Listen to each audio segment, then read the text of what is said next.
सौतन की सुहागरात पार्ट 2। धूमधाम से शादी करने के बाद समर्थ और देविका घर आते हैं। घर पर सब उनका स्वागत करते हैं और सौम्या उनकी सुहागरात का इंतजाम करती है। समर्थ और देविका दोनों अपने रूम में बैठे बातें कर रहे होते हैं। तब देविका कहती है, सुनिए, आप इतना दूर क्यों बैठे हैं? नहीं, कुछ नहीं, बस थोड़ा सा थक गया हूँ। अगर आप कहें तो मैं आपका सर दबा दूं? अब नहीं, रहने दो, आप भी तो थकी होंगी।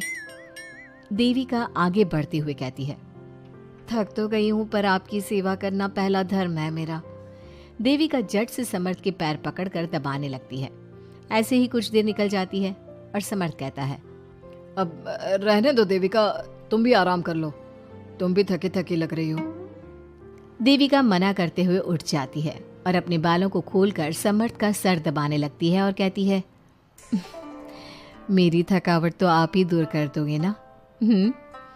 इतना कहकर देविका अपने खुले बालों को समर्थ के ऊपर डालती है।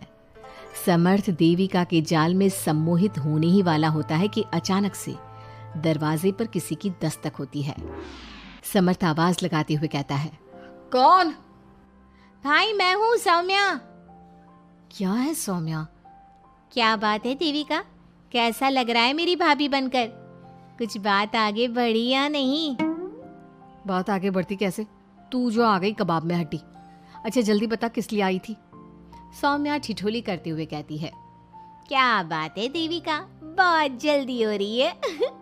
वैसे मैं तो दूध का गिलास देने आई थी। आखिर मेरी सहेली की सुहागरात में कोई कमी नहीं होनी चाहिए। देविका दूध का ग्लास लेते हुए जल्दी से दरवाजा बंद कर लेती है और पीछे मुड़कर देखती है तो समर्थ तो सो चुका था। देविका समर्थ को उठाते हुए कहती है, सुनिए समर्थ जी, उठ जाइए ना, सौम्या दूध देने आई थी, इसे पी लीजिए फिर आप सो जाना। समर्थ नींद में उठता है और दूध पीकर फिर से सो जाता है। देविका उसके बगल में बैठी कहती है, सुनिए समर्थ जी, आज हमारी पहली रात है और आप सो रहे हो। समर्थ नींद में ही कहता है, देविका मैं बहुत थक गया हूँ, मुझे बहुत तेज नींद आ रही है, तुम भी सो जाओ। सोने के लिए तो पूरी रात पड़ी है, आप उठिए ना और कुछ देर मुझसे बात तो करिए।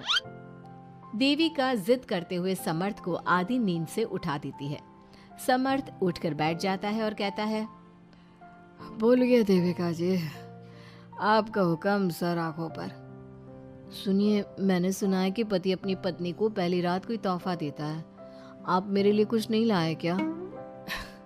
वो मैं कैसे भूल सकता हूँ, लाया हूँ पर वो दूसरे रूम में रखा है। तो दिखाइए ना क्या लाए हैं। अरे अभी तो कहा कि तुम्हारा गिफ्ट दूसरे रूम में है, तो जाकर लेकर आइए ना। अगर अभी गया तो घर के सब लोग जाग जाएंगे और 10 तरह के सवाल जवाब करेंगे, मैं सुबह दिखाता हूँ ना।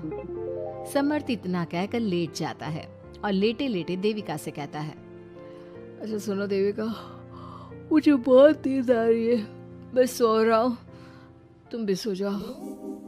देविका समर्थ की बात सुनकर कहती है, आपको तो हमारी पहली रात की कुछ पड़ी ही नहीं है।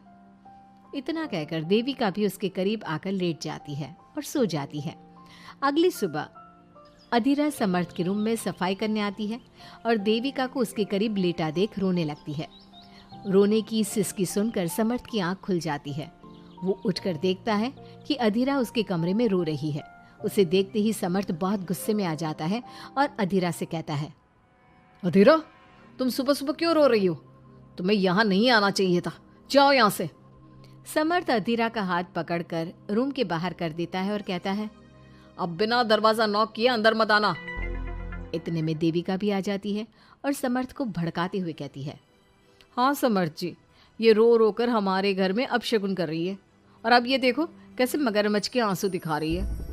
इतना कहकर देविका अधीरा का हाथ पकड़कर घसीटती है और कहती है, अब क्या रोती रहेगी या कुछ काम भी करेगी?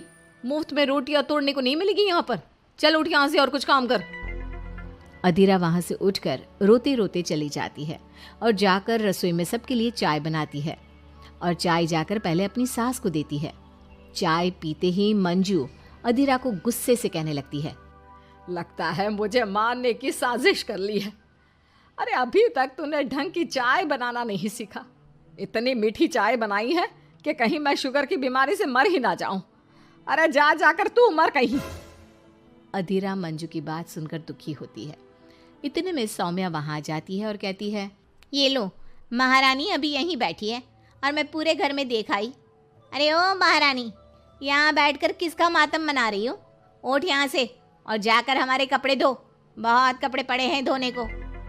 अधीरा वहां से कपड़े धोने चली जाती है और बैठे बैठे खुद को कोसने लगती है। हे भगवान, मुझे उठा ले तो अच्छा है, मैं थक गई हूँ इस जिंदगी से। ऐसे ही कुछ दिन निकल जाते हैं। अब समर्थ भी अपने काम पर जाना शुरू कर देता है।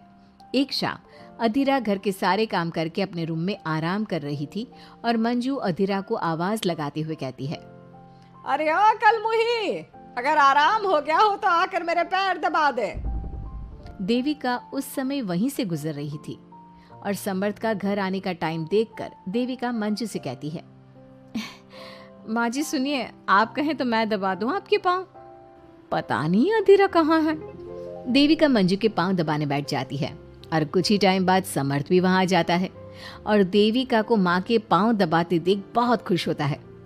वो सीधे अपने कमरे में चला जाता है। समर्थ को देख मंजू देविका से कहती है, अच्छा सुन, जा जाकर खाना लगा दे। और समर्थ थक कर आया है ऑफिस से, जाकर उसे पानी को पूछ ले। देविका उठकर समर्थ के लिए खाना लगा देती है और रात में समर्थ और देविका सोने की तैयारी करते हैं। समर्थ कहता है, अच्छा देविका सुनो ना, मेरे पास आकर बैठो जरा। अरे पापा, मैं बहुत थक गई हूँ, मुझे नींद आ रही है। अरे आओ तो सही, आज तो मैं माँ के पाँव दबाते देखकर बहुत अच्छा लगा। अच्छा क्यों नहीं लगेगा भला? पूरा दिन घर के काम किए हैं और शाम को माँ की सेवा, पर मेरा तो कोई हाथ बांटने वाला भी नहीं है घर में। क्यों? अधीरा और घर के बाकी लोग कहाँ जाते हैं? अधीरा की तो बात ही मत करो, वो महारानी तो बस मटर गश्ती करती रहती है और घर का सारा काम ना मुझे ही करना पड़ता है। मेरी तो किसी को पड़ी ही नहीं है, मैं तो सिर्फ एक नौकरानी हूँ इस घर में। अरे नहीं नहीं, ऐसा मत बोलो। क्यों ना बोलूं? आपने मुझे वादा किया था ना कि आप मुझे रविवार को फिल्म दिखाने ले जाओगे और कपड़े भी दिलवाओगे, पर आपने तो एक भी वादा पूरा नहीं किया।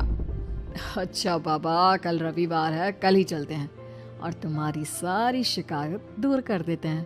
खुश? दोनों सो जाते हैं और अगली सुबह समर्थ और देविका बाहर घूमने चले जाते हैं। अब समर्थ पूरी तरह से देविका के वश में हो जाता है।